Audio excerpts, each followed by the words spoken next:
राजधानी भोपाल में 2 दिवसीय ग्लोबल इन्वेस्टर समिट का समापन हो गया है। इस 2 दिवसीय आयोजन में देश और दुनिया के तमाम बड़े औद्योगिक समूह जुटे, बड़े उद्योगपति जुटे और यहाँ पर प्रधानमंत्री नरेंद्र मोदी ने इसका शुभारंभ किया तो समापन केंद्रीय गृह मंत्री अमित शाह ने किया।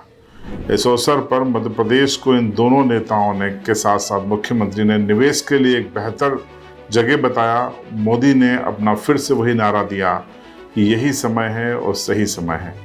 नतीजा ये हुआ कि जो माहौल बना था बीते 1 साल में, उसका अंतिम परिणाम अगर हम आंकड़ों में आपको बताएं तो 30 लाख करोड़ रुपए से ज़्यादा का निवेश मध्य प्रदेश में हुआ है।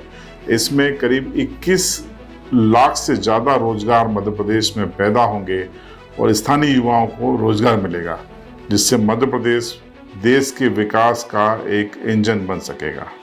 ये तस्वीरें हैं राजधानी भोपाल में हुए 2 दिवसीय ग्लोबल इन्वेस्टर समिट की। इसमें देश और दुनिया के तमाम औद्योगिक समूहों और उद्योगपतियों ने हिस्सेदारी की और मध्य प्रदेश में निवेश के माहौल को देखते हुए निवेश की इच्छा जताई। कई ने सरकार के साथ MOU भी साइन किए।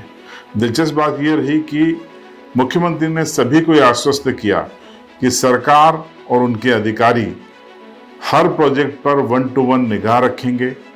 अधिकारी उद्योगपतियों से संवाद करेंगे।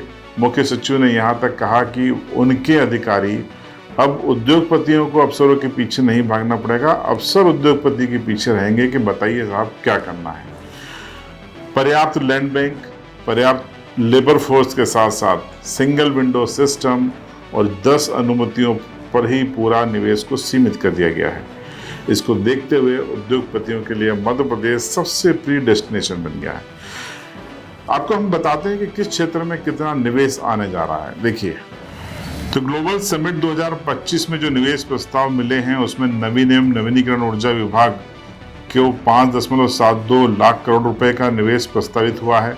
औद्योगिक नीति एवं निवेश संवर्धन विभाग के लिए 8.616 लाख करोड़, खनन एवं खनिज संसाधन विभाग के लिए 3.22 लाख करोड़, शहरी विकास एवं आवास विभाग के लिए 1.97 लाख करोड़, ऊर्जा विभाग के लिए 1.47 लाख करोड़, पर्यटन विभाग के लिए 68,000 करोड़, विज्ञान एवं प्रौद्योगिकी विभाग के लिए 64,000 करोड़, तकनीकी शिक्षा एवं कौशल विकास एवं रोजगार विभाग के लिए 43,000 करोड़, MSME यानी लघु एवं उद्योग के लिए, मध्यम उद्योगों के लिए 21,000 करोड़, सार्वजनिक स्वास्थ्य एवं परिवार कल्याण के लिए 17,000 करोड़, उच्च शिक्षा विभाग के लिए 7,000 करोड़, उद्यानिकी एवं खाद्य प्रसंस्करण विभाग के लिए 4,000 करोड़, चिकित्सा शिक्षा के लिए 3,000 करोड़, विमानन विभाग के लिए 1,400 करोड़, लोक निर्माण विभाग के लिए 1.30 लाख करोड़। इस तरीके से जो कुल प्रस्ताव जो ग्लोबल समिट है उसमें 24.51 लाख करोड़ के हैं और इसमें अगर हम अडानी ग्रुप के 2.10 लाख करोड़ को जोड़ते हैं तो 26.61 लाख करोड़ रुपए के निवेश प्रस्ताव आए हैं, जिससे कुल 17,34,000 रोजगार सृजित होंगे। तो आपको बता दें कि इसके पहले रीजनल इन्वेस्टर जो समिट हुई है, जो अलग निवेशक आए हैं पूर्व में ग्लोबल समिट के पहले, उनके निवेश को अगर हम जोड़ लेते हैं तो ये आंकड़ा 30 लाख करोड़ को पार कर जाता है और कुल रोजगार 21 लाख करोड़ को पार कर जाता है।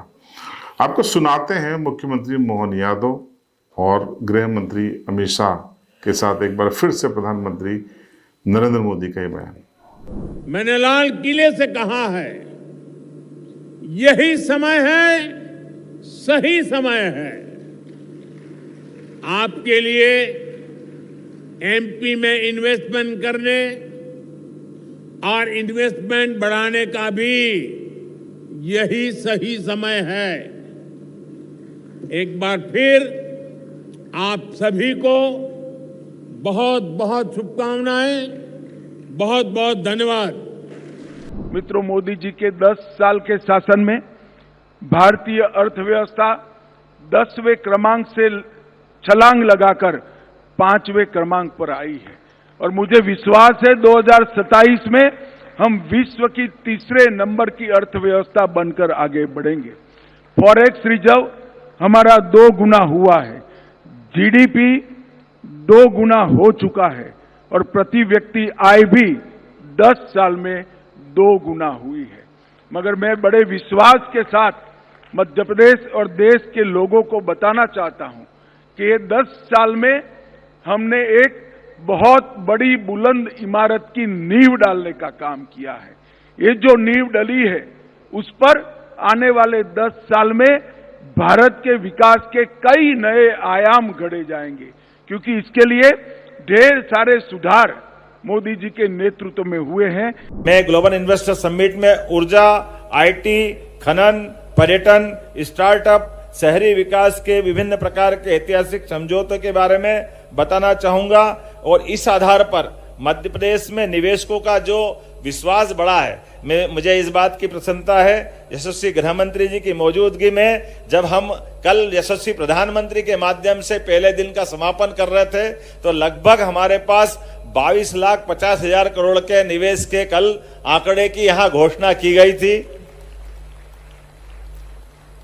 हमारे 7 रीजनल इंडस्ट्री कॉन्क्लेव को मिलाकर के और अभी तक का जो आंकड़ा आया है, हमारे पास कुल 30,77,000 करोड़ के निवेशकों के यहाँ एमओयू हुए हैं। मैं उम्मीद कर रहा हूं कि अभी तक की हमारी जितनी ग्लोबल इन्वेस्टर समिट हुई है उसमें सर्वाधिक आप सबके आशीर्वाद से ये एक अलग प्रकार से मुकाम पे मध्य प्रदेश सरकार के माध्यम से हम यहाँ तक पहुंचे हैं। और जैसा कि सीएस ने कहा है कि हम अपने सभी एमओयू को धरातल पर उतारने के लिए प्रदेश सरकार पूर्णतः प्रतिबद्ध है और संकल्पबद्ध भी है। हम क्रमशः अपने अपने सभी निवेशकों से अलग अलग विषयवार उनकी रचना बना करके हमारे सरकार के साथ उनके किए गए वादों को निभाने के लिए आगे बढ़ेंगे। यशस्वी प्रधानमंत्री के नेतृत्व में डबल इंजन की सरकार, जैसा कि प्रधानमंत्री जी ने स्वयं कहा है, हम निश्चित रूप से मध्य प्रदेश को आर्थिक दृष्टि से यहाँ के युवाओं को,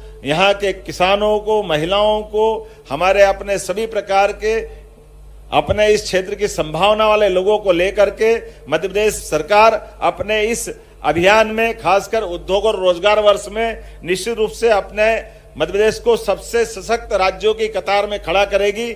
तो मध्य प्रदेश में ग्लोबल इन्वेस्टर मीट का समापन हो गया है। आंकड़े बेहद सकारात्मक हैं और आंकड़ों के लिहाज से देखें तो राजस्थान, गुजरात और कई राज्यों की जो समिट हुई है उसको इसने पीछे छोड़ा है। मध्य प्रदेश देश का हृदय प्रांत है। हृदय, अब समझ जाइए कि अगर हृदय स्वस्थ है और विकसित है तो फिर देश चल पड़ेगा। इसलिए मध्य प्रदेश में उम्मीद है रोजगार बढ़ेंगे और निवेश के साथ साथ उद्योग बढ़ेंगे और मध्य प्रदेश विकास की इस रेल में इंजन की भूमिका निभाएगा। आपकी राय कमेंट बॉक्स में जरूर बताएं।